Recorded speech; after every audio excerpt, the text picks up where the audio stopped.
Good morning प्यारे बच्चों। आज हम करेंगे शिक्षा निदेशालय दिल्ली सरकार की हिंदी की कार्यपत्रिका की क्रम संख्या है 85A। आज दिनांक है 4 अक्टूबर 2021।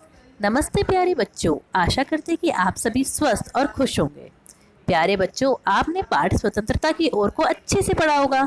आइए पाठ में आए कुछ शब्दों पर ध्यान देते हैं, जैसे स्वतंत्रता, गांधी, बिंदा, हंसा, फूक। जिन शब्दों का उच्चारण हम नाक से करते हैं और इन्हें लिखने के लिए हम बिंदु का प्रयोग करते हैं, इन्हें अनुस्वार शब्द कहते हैं। जैसे गंगा, गंगा में ऊपर सिर्फ एक ही बिंदु आई है ना, ये वाली, तो ये है अनुस्वार। पतंग, और अनुस्वार को हम कहाँ से बोलते हैं? नाक से। जिन शब्दों का उच्चारण नाक और मुंह दोनों से किया जाता है, इन्हें लिखने के लिए चंद्र बिंदु का प्रयोग किया जाता है, उन्हें हम अनुनासिक शब्द कहते हैं। जैसे चांद, चांद पे चंद्र बिंदु आई है ना बेटा। ये गांव, गांव में भी चंद्र बिंदु है। सांप, तो हमने ये देखा एक होती है बिंदु, एक होती है चंद्र बिंदु। तो जो बिंदु है इसे हम सिर्फ नाक से बोलते हैं और ये कहलाती है अनुस्वार। चंद्र बिंदु को हम नाक और मुंह दोनों से बोलते हैं और ये कहलाते हैं अनुनासिक। ठीक है बेटा, अब चलते हैं प्रश्न नंबर 1 पर। निम्नलिखित शब्दों को पहचान कर नीचे गई तालिका में लिखिए। यहाँ पे हमें कुछ शब्द दे रखे हैं, हमें बताना है कि ये अनुस्वार है कि अनुनासिक। एक एक हमें करके दिया है।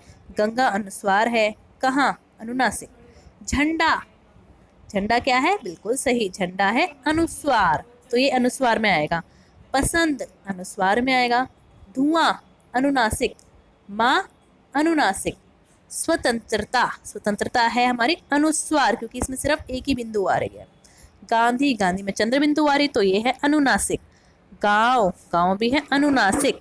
अब है लास्ट में पंकज, पंकज है अनुस्वार। ठीक है बेटा, क्योंकि इसमें सिर्फ एक बिंदु आ रही है। अब देखते हैं प्रश्न नंबर 2। प्रश्न नंबर 2 में पाठ स्वतंत्रता की ओर में से 2 अनुस्वार और 2 अनुनासिक शब्द छांट कर लिखने हैं। तो 2 अनुस्वार शब्द अगर हम देखेंगे तो देखो ऊपर लिखे हुए हैं, जो आपकी बुक में आ रखे हैं।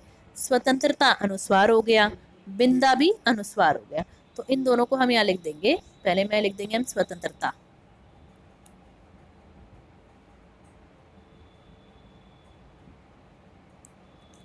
स्वतंत्रता और बिंदा।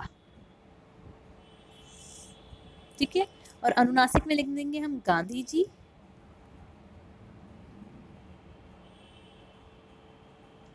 और यहाँ पे लिखा होता फूक, तो हम लिख देंगे फूक।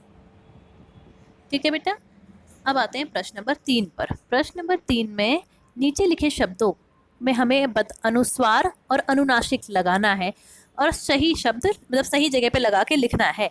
अब बांध, तो बांध में क्या आता है? अगर हम बांध लिखेंगे तो इसमें आता है अनुनासिक। गांव, गांव भी हमारा होता है अनुनासिक। फूक, फूक तो हमने अभी ऊपर थोड़ी देर पहले देखा था, ऊपर क्या आएगा? अनुनासिक। आंख, आंख में भी आएगा अनुनासिक, मतलब कि क्या आएगा? चंद्र बिंदु। इंतजार, तो इंतजार में क्या आता है? अनुस्वार, यहाँ पे सिर्फ एक बिंदु आएगी। फांदती, इसमें चंद्र बिंदु आएगी। ठीक है बेटा, तो इस तरीके से प्रश्न नंबर 3 भी पूरा होता है। अब लास्ट है प्रश्न नंबर 4। प्रश्न नंबर 4 में प्यारे बच्चों साथ दिए गए चित्र को ध्यान से देखिए। आपको क्या लगता है कि चित्र में दिख रहे लड़की और आदमी क्या बातें कर रहे होंगे?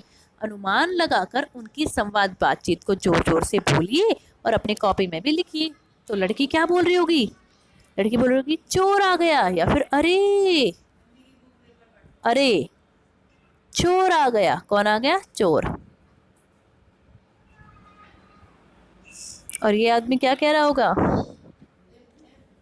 आदमी बोलेगा मैं चोर नहीं हूं।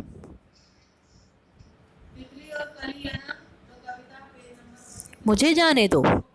ठीक है, तो बेटा इस तरीके से हमारे सारे प्रश्न पूरे होते हैं। सभी इन्हें कॉपी में करेंगे और अपने टीचर के पास सेंड करेंगे। Okay, bye bye.